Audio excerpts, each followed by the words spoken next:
Luke 12. Meanwhile, the crowd grew into the thousands, so large that people were even stepping on each other. Isa addressed his disciples first, saying, "Beware of the yeast of the Pharisees, their hypocrisy. Everything that's been covered up will be exposed, and everything hidden will be discovered. Whatever you might say in the dark will be heard in the light, and what you speak in private will be proclaimed from the housetops. Dear friends, don't be afraid of those who, after killing your body, can do nothing more. Let me tell you who to fear. The one who, after killing the body, has the power to throw you into hell. To be sure, he is the one to fear. Aren't 5 sparrows sold off for only 2 pennies? But not one of them escapes Allah's notice. He even counts every hair on your head. So don't be afraid. You are more valuable than many sparrows. I tell you this, everyone who lays claim to me before man, the Son of Man will also lay claim to him before Allah's angels. But anyone who rejects me before man will be rejected before Allah's angels. And everyone who says something against the Son of Man will be forgiven. But anyone who denigrates Allah's Holy Spirit will not be forgiven.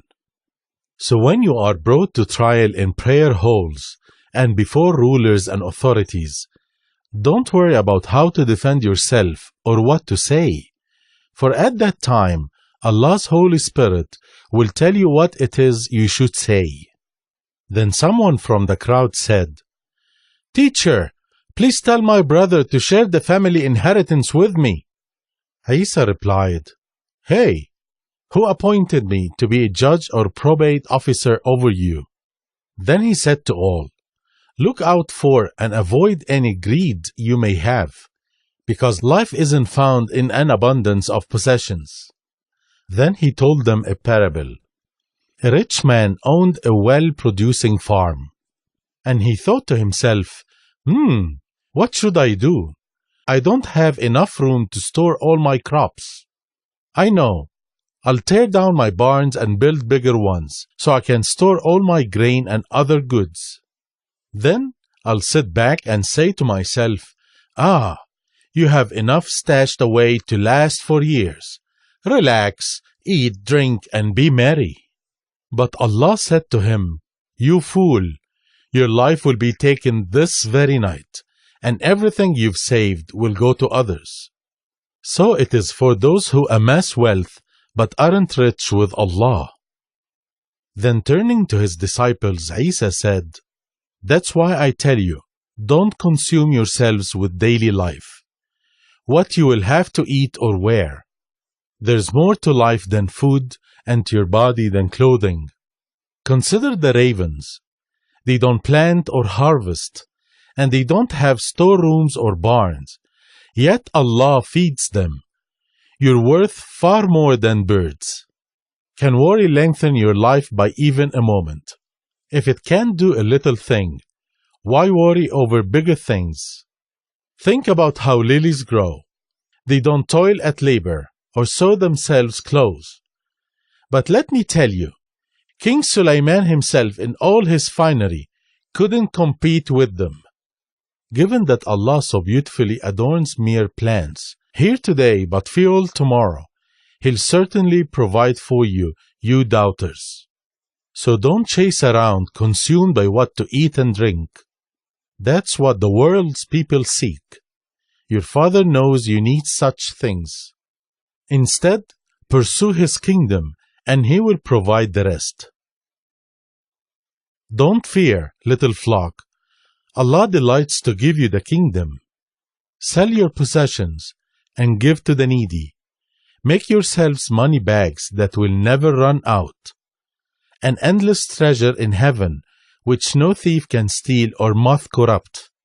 For wherever your treasure is, that's where your heart will be. Be dressed to go with your lamps lit, like servants expecting their master's return from a wedding, When he arrives and signals at the door, they immediately let him in. Those watching for his return will be rewarded. I tell you, he'll dress himself for service, seat them at the table, and step up to wait on them.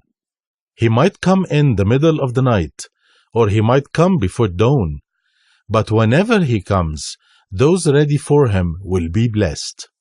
Understand this.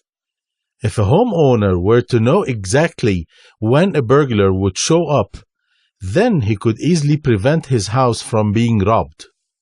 But since the Son of Man will come when you don't expect him, you should be ready all the time.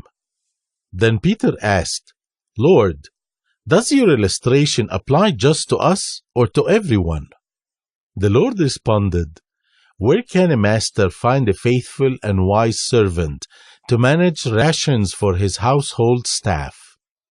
A servant like that, one whom the master upon his return discovers caring for responsibilities, will be highly rewarded. Indeed, the master will appoint such a one to oversee the entire estate. But what if that servant thinks, My master won't return for a long time, and he takes to beating those below him, male and female, and to feasting and drunkenness? Well, when the master returns, it will be a complete shock to him, and the master will thrash him severely and expel him to join the unfaithful. So a servant who knows what the master wants but isn't concerned enough to do it will be severely punished. But someone who doesn't know yet does things worthy of a beating will be only lightly punished. To all those assigned much, from them much will be required. And to all those entrusted with much, from them much will be expected. I've come to start a fire on earth, and I wish it were already lit. But I'm going to be plunged into suffering, and I'm so burdened until it's over. Do you think I've come to bring peace to the earth? Not at all. I've come to bring division. From now on, homes will be divided. A family of 5 will split 3 against 2, and 2 against 3. Father will be divided against son, and son against father, mother against daughter, and daughter against mother, and mother-in-law against daughter-in-law, and daughter-in-law against mother-in-law. Then Isa said to the crowds, When you see clouds forming in the west, you say it's going to rain, and it does. And when a south wind blows, you say, Today will be hot, and so it is. You hypocrites, you predict the weather by analyzing earth and sky, but you cannot do the same with this present time. Why don't you judge for yourselves what's right? If your accuser is bringing you to the authorities, do all you can along the way to settle the matter. Otherwise, he will drag you before the judge, and the judge will hand you over to the officer, and the officer will throw you into prison. And let me tell you, if that happens, you won't get out until you've paid the very last penny.